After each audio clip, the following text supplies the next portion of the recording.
Okay, now many of you might say, how do you engage these people? How do you find these people?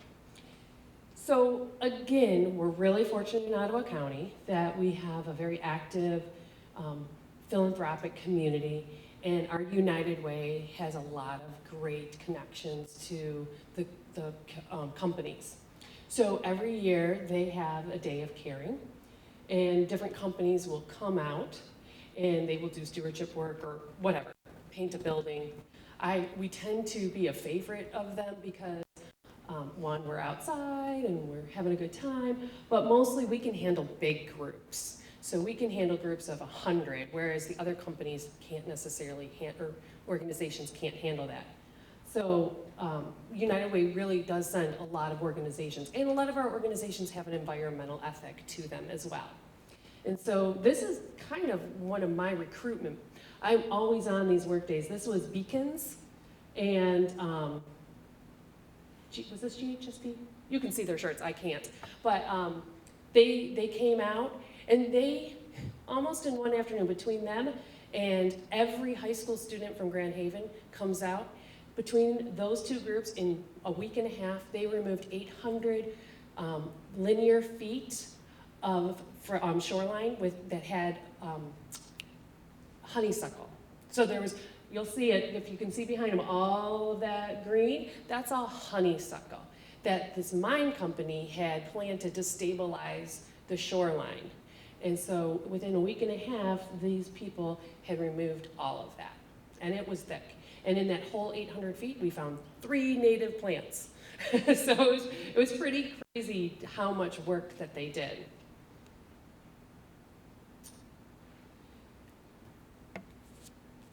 Now, what you're seeing there is our mission statement, and I'm really lucky because a lot of people, when I first started, my boss included, said, okay, we just want these individuals, like our park stewards, to come out. And I said, you know what, that's great, but there is power in numbers, right? Like, it's wonderful to have our park stewards. They do our really good, fine-tuned stuff. But there's a lot of really low labor things like pulling garlic mustard that I would never put on somebody like all of you, right? We don't need a highly skilled person to pull garlic mustard. So I'm not going to talk too much about this because I know the next presentation is going to focus largely on this, but I do want to show how we've been able to work with the schools. We have about 5,000 hours each year of student labor. And I say student labor, and some companies and even some national grant programs won't count this because they think of this as being child labor laws. But it's really the teachers that are like knocking down my door trying to get this because we tie this specifically to their curriculum. I'm really fortunate in that prior to my 10 years as a conservation biologist working on restoration, I was an environmental educator, and so I worked 10 years at nature centers. And I worked with teachers, helping them build their curriculum and tie their curriculum to outdoor recreation or outdoor education. And I also am really fortunate that it's right in our mission statement, that we're not here just to protect these areas. We're not just about recreation.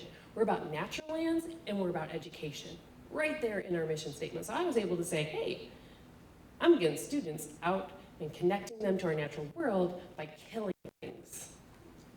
And it works. They love killing things, like harness that destructive behavior.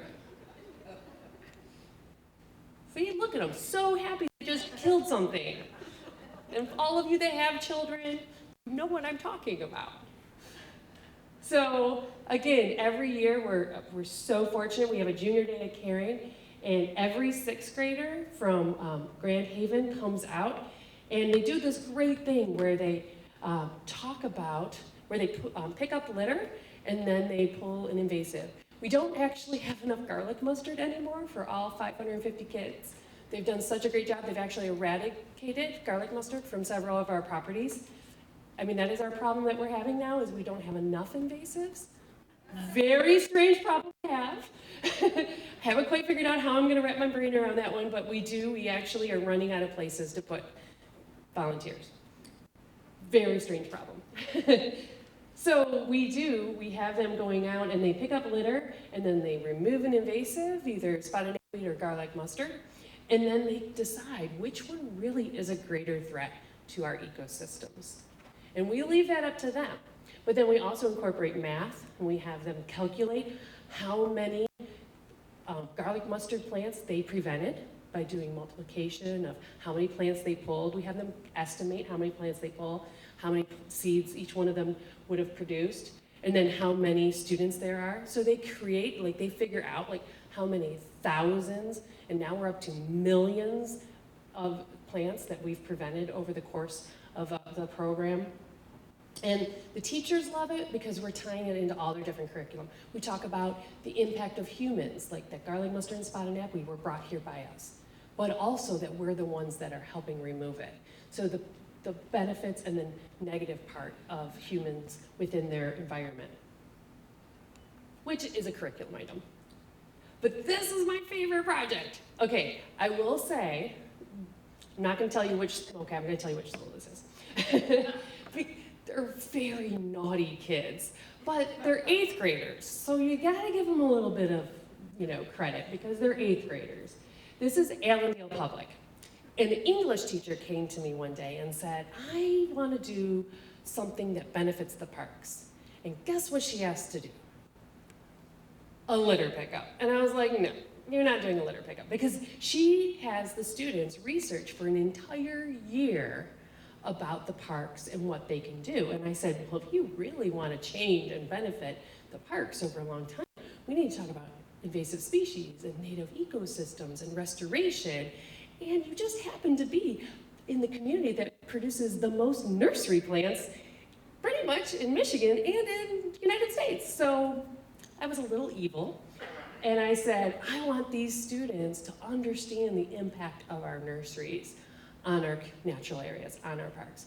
So we get every 8th grader from Allendale each year, 150 students, and they come out in the spring and the fall. There we go. And they remove garlic mustard and Dane's rocket in the spring, and then they remove bittersweet, Asiatic bittersweet in the fall. And the best part of it is, when they learned about this, you can see how incredibly insane it is, what they're doing. They then bring their family back. And even more important than that, we've actually had students go out to local nurseries, local organizations, the farmers market, and say, hey, I just almost killed myself trying to get rid of this plant in a local park. Do you know what kind of damage this does?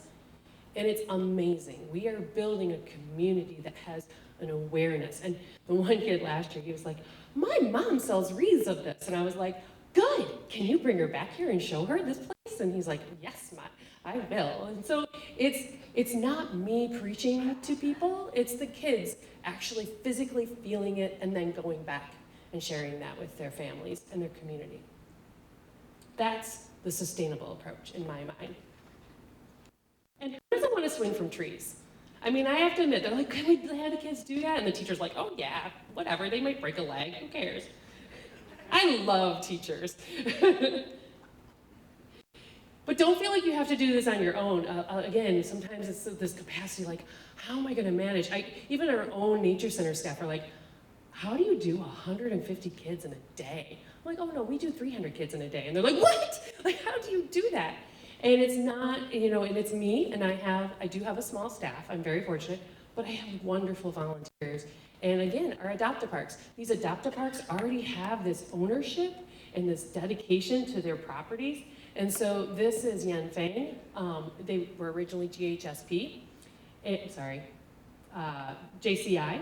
and they had been working many years at Riley Trails.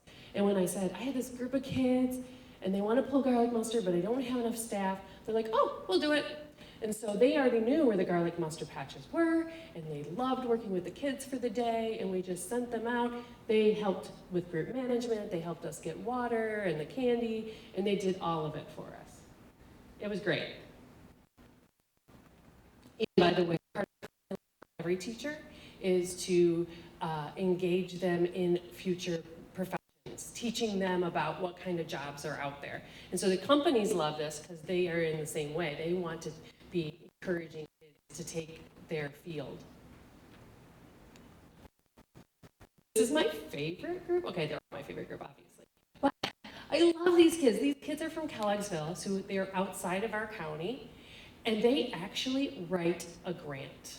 The kids write the grant, 6th graders, to pay for their busing and their lunch for the day. And every year, these kids do amazing things. And then they come to me, and they're like, this is what we want to do for the day. It's incredible. Absolutely incredible. These kids are so thoughtful and creative, and it's empowering them to be able to do things later on in their life. And how proud, like, I'm a 6th grader, and I wrote a successful grant. I can't even say that. These kids from Black River, they actually have been coming every year. Again, maintenance is an issue. You can plant it, but then if you just walk away, it's gonna get really ugly fast, right? So in most cases, this is a parking lot that was highly disturbed in the middle of Holland. We all know Holland is really disturbed and disturbing. And so I planted this, pretty much everything died. Yeah, that wasn't my moment, but those kids go back in and they keep replanting and they keep supplementing the soil because the soil was terrible, and they have been doing this every fall and spring as part of their Adopt a Park program, and it's now a vibrant Monarch Way station on the Macatawa River. And just to show you how crazy you can get when it comes to working with your community members and your schools, we decided, because I have a very nice boss, that we wanted to start using goats to help us manage for invasive species like honeysuckle, etc. But I don't know anything about goats. I'm a biologist, not a farmer. And so we did get a lot of volunteers that were helped us develop the program, but I needed somebody to help us sustain the program. You know, that's great if you say, okay, this is all you have to do, and then they walk away. I needed something that would help us continue it on. So we worked with our local Career-Line Tech through Ottawa Area Intermediate School District, and they had an agri-science program, and they really wanted to teach these kids these things. And so what they did is they ended up